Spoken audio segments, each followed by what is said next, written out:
Le docteur Serge Rafal est avec nous. C'est la chronique C'est bon pour la santé, comme tous les jours sur Radio J. Bonjour Serge. Bonjour Ilana. Et ce matin, vous souhaitiez insister sur l'importance des posologies même, et surtout pour un aliment bon pour la santé, l'huile d'olive.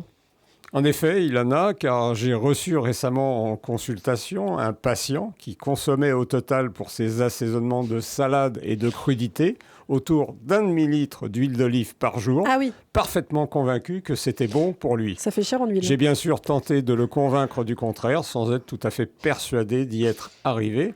Les croyances en matière d'alimentation sont souvent bien ancrées et difficiles à modifier. L'huile d'olive a toujours bénéficié aussi de cette réputation santé. Pas du tout. Elle est jusqu'aux années 70 surtout utilisée pour la conservation des aliments, la cosmétique, l'éclairage. Elle a longtemps servi à bénir les souverains, sa combustion actant la victoire de la lumière sur l'obscurité.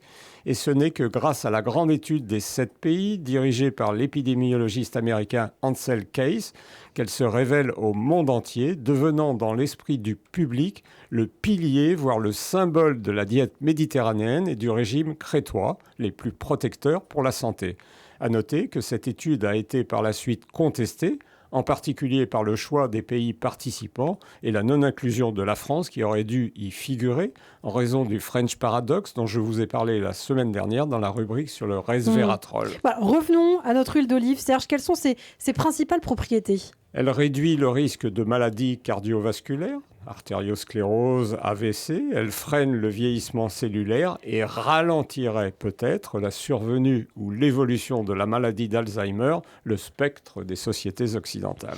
Qu'est-ce qui, dans sa composition à l'huile d'olive, lui procure cette efficacité ? C'est une huile. Elle est donc par définition très riche en graisse, mais fort heureusement bonne pour la santé. 75% de monoinsaturés et 10% de polyinsaturés.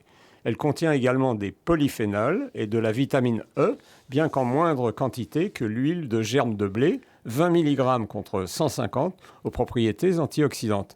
Malheureusement, elle renferme également autour de 15% d'acides gras saturés et de triglycérides, vous savez, les autres graisses du sang avec le cholestérol, aux effets délétères pour le système cardiovasculaire, d'où la nécessité de veiller aux apports.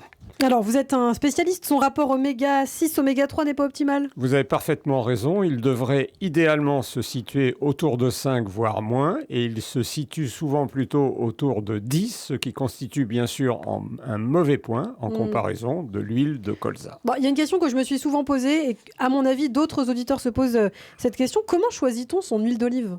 Alors, elle doit être impérativement obtenue par première pression à froid, vierge, extra et bien sûr bio. Première pression à froid signifie qu'elle a été extraite de façon à en tirer les meilleures qualités nutritives. Vierge, qu'il n'y a pas eu mélange entre différentes huiles d'olive, qu'elle n'a pas commencé à rancir, qu'elle titre moins de 2% d'acidité. Extra vierge, qu'elle est particulièrement douce, très peu acide, et bio, pas besoin de développer. Comme sa composition est fortement influencée par les conditions de sa production et sa conservation, elle doit être présentée ou conservée dans un flacon opaque qu'on ne va pas laisser ouvert trop longtemps, 3 mois maximum. L'huile d'olive, à l'inverse des bons vins, ne se bonifie pas avec le temps. Et il faut éviter une huile sans label qui peut-être avoir été raffinée, extraite à l'aide de solvants, chauffée, parfois mélangée avec de l'huile de soja, et préférer par conséquent une AOP, c'est-à-dire une huile d'origine protégée. Alors, quelles sont les quantités recommandées ? 2 cuillères à soupe selon l'autorité européenne de l'alimentation ou EFSA, ou mieux, de l'associer à l'huile de colza dont la composition est plus intéressante, 1 cuillère à soupe de chaque quotidiennement. Alors, ce qu'on peut dire en conclusion sur l'huile d'olive ? Écoutez, c'est la dose qui fait le poison, disait déjà Paracelse, médecin, philosophe, alchimiste du XVIe siècle. Ça reste tout à fait d'actualité avec l'huile d'olive qui, comme le vin, ne doit pas se boire au goulot. Il est des quantités optimales à respecter, même pour un aliment bon pour la santé. Ne faites surtout pas comme le patient qui a servi de motif à cette rubrique. On espère que le patient, en tout cas, a écouté votre chronique. Serge Rafal, en tout cas, on peut lui dire que toutes vos chroniques sont à retrouver en podcast sur notre site internet radioj.fr, également en vidéo sur notre chaîne YouTube. Merci Serge, à demain.